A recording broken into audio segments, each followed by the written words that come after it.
నా కళ్ళలో కొత్త నీలిరంగు పొంగినే, అవి నిన్ను చూసినప్పుడే.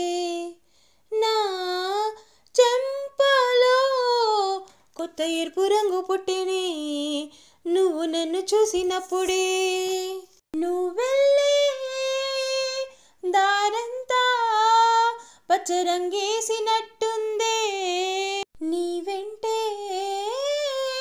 నేనుంటే పాదాలకే పసుపు పూసిందే.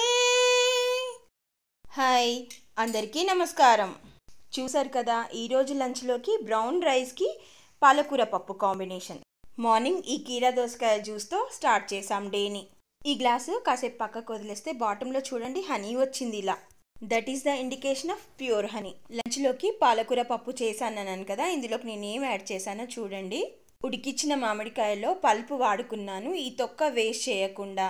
ఈ మామిడికాయ పిక్కల్ని ఈరోజు చారులోకి వాడాను. ఈ తొనల్ని చిన్న చిన్న ముక్కలుగా కట్ చేసి పాలకూర పప్పులోకి వాడాను. ఈరోజు చారు very funny but tasted very nice. మామిడికాయ పిక్కల్ని వేస్ట్ చేయకూడదని వాడుకున్నాను కదా, ఆ పులుపు సరిపోదు కాబట్టి చింతపండు water.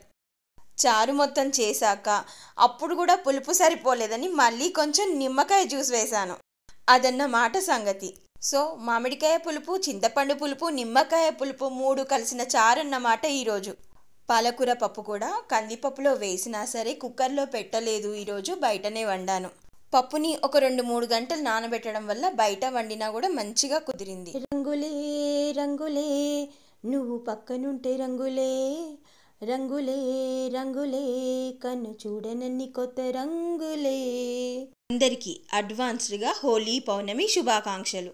Thank you for watching. Okay, tata, bye bye.